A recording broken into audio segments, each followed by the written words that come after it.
On today's Hot Zone, we're going to talk to a former gang member out of Chicago and find out what he thinks about the Black Lives Matter movement and all this violence that's going on around the country. It's coming up right now. This is the Hot Zone. Engaging with the news in a whole new way, international war correspondent Chuck Holton brings insight into areas of crisis and lets you help those affected. Automatically, that's all humans have this thing where we stereotype. When we don't do it on purpose, it's a human thing. It's a survival mechanism is what it is. I mean, exactly. Look, if I've been mugged 5 times in my life and every time it's been by a Chinese guy, then when I see a Chinese guy walking at me down the street, I'm going to kind of, I understand that. That's just a survival instinct. That's no, definitely right. Definitely right. I don't think that makes the cop racist. I think that his life experiences, like anyone, will lead him to lean a certain way. You know, we're way too quick to throw out the racism card, and that could be on both sides. Like with the kid with a black guy that he'll see walking, and he'll start cussing the cop out, probably because of his experiences with white police officers, and it's not his fault, and it's not the cop's fault. It's just you're merging 2 different cultures, and they're coming together, and then they're clashing. Right. There's 2 different ideologies on the way things are supposed to be. So there's going to be conflict. I don't believe that cop to be wrong. I don't believe that guy to be wrong for being skeptical. I believe he would be wrong to be disrespectful. But to be skeptical, I don't blame him. It's certainly not profitable for him to be disrespectful like that. Definitely not. But it's interesting. As you say that, it makes me think that we all face little injustices in life. Life is full of little injustices, right? And when it comes to racism, I've experienced a lot of racism in my career because I spend most of my time outside the United States. And much of that time is spent I live most of the year in Panama, and I can guarantee you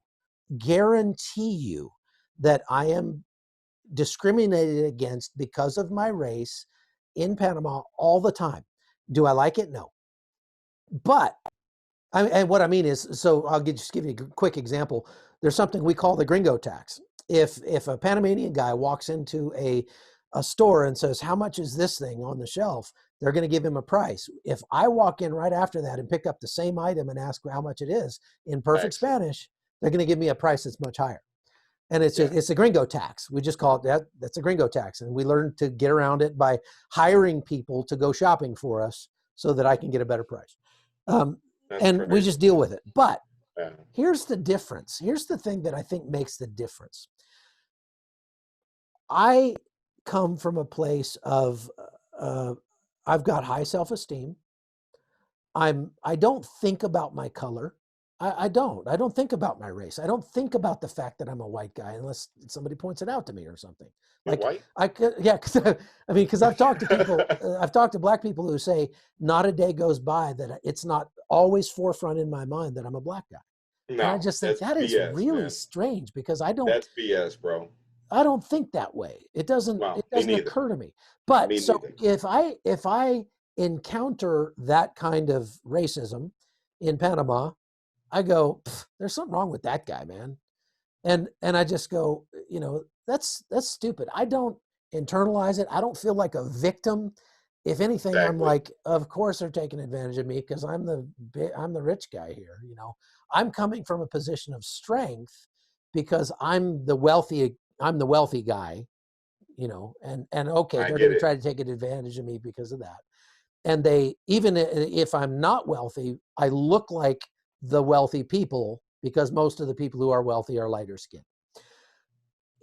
In contrast, if a black guy gets pulled over by the cops, and like I interviewed a black pastor in Seattle. He told me this story about how his kids got pulled out of their car because a guy robbed a bank and his son fit the description of the guy who robbed the bank. He had dreadlocks. He was dressed the same. And so the cops were looking for this guy that robbed the bank. They saw this kid. He fit the description. They grabbed him.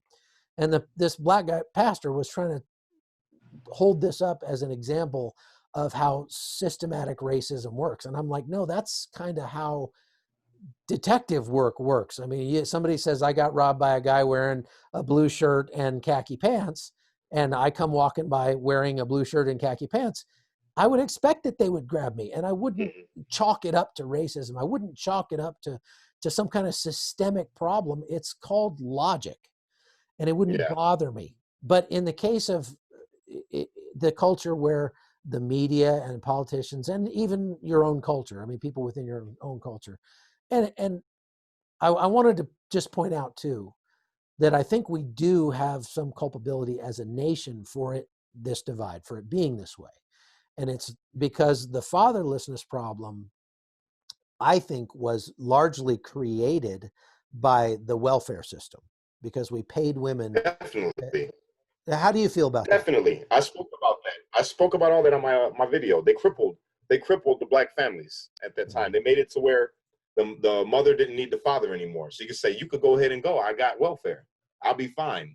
And then leave. And if you stay, I won't get paid as much, right? Exactly. And that's exactly what it did. They forced them out of the home. Right. Forced them out of the home.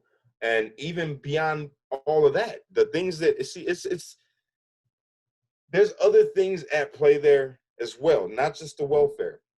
Some of the problems that we have, even though, like you said, with the pastor, he's talking about systematic racism or systemic racism, however you want to look at it. He feels that way because of things that probably happened in his life with can I cuss on here? I don't care. Yeah. With an asshole cop that happened to probably be racist. Right. And there are a lot of those. There's not more than there is good police. There's way more good police than there is bad. But I've had an encounter before with a cop that had like a chip on his shoulder. And but that cop, that's the problem. We got to stop thinking that cop speaks for the rest of the good cops, because I know far more good cops than I do that one bad one. Right. So well, and also, I mean, did it just the welfare? Let me ask you this question. This goes right along with what you're saying. Mm-hmm. Did it ever occur to you when you're a gang member? Okay. So a cop pulls you over, your taillight's out, or not even doing anything wrong or whatever, but it's just something. He pulls you over, and he comes up and he looks at you. You got tattoos on your neck. You got you're dressed like a gangbanger, right? Right. You look like the thugs that he arrests all the time, who probably have attacked him on multiple occasions when he's tried to arrest them. They often resist arrest. They cuss him out on a regular basis, whatever. So he comes up to you, and his automatic kind of default is going to be like, crap, here we go again. I got to put up with another one of these punks, right? And if your skin was purple or green and he had been assaulted, verbally abused, maybe even attacked by green-skinned men, then he's going to look at you. It's a survival mechanism. He's going to go, I don't like this guy already, because because I've told people many times, look, I have no problem with the color of somebody's skin. You know what I got a problem with?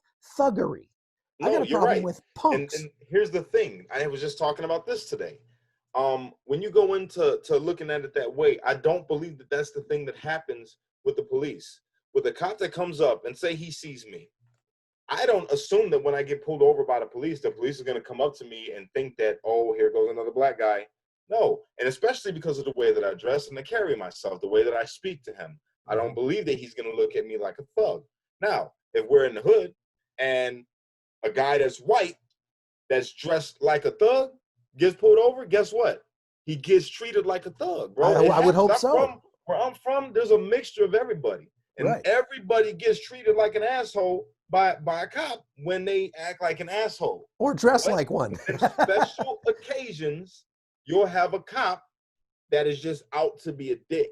Yeah. That happens a lot in communities like Chicago. Because in Chicago, a lot of people don't understand that there's cops that join the force strictly because they were racist. Or they want the power or whatever. They wanted the power, or they were a part of a gang. People don't realize that. Oh. They join the police force to help out their gang. Oh.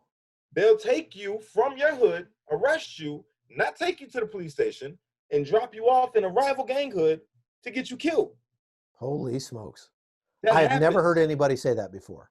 I That have heard. I happened. mean, I've been to South Chicago, and I've talked to people who have said I can't cross this street right here because I would get killed if I because that's some other gang's Yes, neighborhood. And I have to point out that is so foreign to the America that I live in. It's hard to exactly. even describe to you how strange that sounds to somebody like me. But you know what's beautiful about it? You know what's really beautiful about it is What's I've that? shared these stories with Americans, and Americans like you that happen to be in a different category of life or a different, financial part of life. Right. They have received it so well and asked, how can we help? Yeah. How can we help? And they have gotten so involved. And see, that's the thing. See, I can't stand Black Lives Matter. I can't stand any organization that divides a people by race or tells people, you need to don't focus on me because I'm Black. Because what happens, what I just told you, doesn't just happen to Black people. It happens to white people. It happens to brown people. It happens to anybody that's born in a lower part of the world. You're born into a hood, there's poverty everywhere. It's going to happen to you because you're broke, because That's you're in right. a poor area. And it happens to all colors. And that's the light that we're shining on it. But all these other Americans that have no idea about that life have came together for this cause to say we're going to stand against that kind of corruption, all corruption. And we're going to stand together as Americans, whether you're rich or you're poor, Yeah. Black, white, Yeah. Republican, Democrat. And we have all came together and banded together in that. And that is beautiful to me. Yeah, Even and me you know what's talking to you, beautiful to me is that when I have gone to South Chicago, when I have gone to slums all over the planet, I know I have learned in 18 years of doing this, all I have to do is find a Bible believing church and walk through those doors, and I'm with my family. Even yes, if they don't speak the same language, even if they don't look like me, we all come together at the foot of the cross, and we have that in common. And that bond means there's no longer slave or free, there's no longer rich or poor, there's no longer white or black, there's no longer anything, any of those divisions. They all melt away, and we can. And that's the great thing. I mean, that is, it's sad to me that so often Christianity is held up as this bigoted, sort of religion that tries to force people to act a certain way or do a certain way. Christianity is about one thing and one thing only, and that is love. And the 1 Corinthians chapter 13 says, "If I speak with the tongues of men and of angels, but have not love, I'm a noisy gong or a clanging cymbal. If I have yes, sir. prophetic powers and understand all mysteries and all faith and all knowledge and faith that so as to remove mountains, but don't have love, I'm nothing. If I give away all my possessions and deliver my body to be burned and do not have love, I gain nothing." And then it goes on to talk about what love is. It says love is patient and Love is kind. kind. Love is It, merciful. it's I right. know. It doesn't I know the envy Bible or like the back of my boast. It's hand, brother. To hear you right. quote it is nice. And that's what when you talk about streetlights, that's what comes to my mind. Is that, you know what? Tell me why you came up with the term streetlights. I'm gonna tell you why. Because the streets is a dark place. The streets where I come from, they're a dark place, and people like me are light, helping people to see. And that's the whole concept of streetlights. That's great. Being a light in a You know dark what, place. man? Let me tell you something. What you just said right now. See, I try my best not to throw religion into what I'm doing with this, but I also make it a point to try to be that example. Like Paul said, follow me as I follow Christ. You might be the only Bible somebody ever reads. So I try to live like that when I talk to people and when I interact with people with my actions. Now, given I curse, I might act a certain way, but when they see me, my actions, when they see my actions, God knows my heart. That's right. I got to make man see my actions because they don't know my heart. They only are going to see me by my actions. So I try to let my actions lead them where I'm following. Yeah, in Psalm 103 says he doesn't deal with us according to our iniquities. He knows our frame. He knows that we're made of dust. That is very encouraging to me because, man, I'm failed and fallen. But like my friend Clay Higgins likes to say, the measure of a man is not how he falls. The measure of a man is how he gets back up. That's right. And our nation has fallen in many ways, and we'll be measured not by the fact that it's fallen, but by how we stand this thing back up. And you're helping to do that. So thank you, Kash, for being on the show today. Actually, I think I'm going to make this a series because we went on longer but it doesn't matter. I mean, it's fantastic talking to you. And I want you to know you've got a home in West Virginia. Anytime you want to come visit, you're welcome to come see us. And I may likely get to Chicago before you get to West Virginia. And if so, I'll try to come see you too. We'll go out. That sounds good to me, brother. I appreciate you. Thank you so much for taking the time out to even talk to me, man. Thank you. Roger that. Okay. God bless you. And folks, thanks for watching. Pass this along to your friends. The Hot Zone is growing. It got picked up. We're now syndicated on LifeZet, Laura Ingram's website. We're syndicated on CBN News, and we're being syndicated on NRN News, which is a new kind of conservative network that's starting up. And so it's growing. Our reach is expanding. That depends on you sharing this with your friends. And we're having important conversations here about hot zones all across the United States and across the world. So we're trying to change the news one podcast at a time by not just letting you hear what's going on, hear all the mayhem that's happening around the globe, but letting you do something about it. And so right before we go, I want to let Kash tell us how we can find out more about the Streetlights and how you can support it. Go ahead. If you want to know more about Streetlights, you can come to my page, which is Kash, Kash Lee Kelly, or you could go to our website, streetlightsunityfoundation.org. I want to say one last thing. I'm from the hood. I'm from the lowest parts of the slums that you could get from, and I want everybody out there to know that we are voting Trump 2020. All right. Thanks, man. Good talking to you. All right, brother. Take care. The Hot Zone is produced by Amy Holton and Livefire Media. Copyright 2019.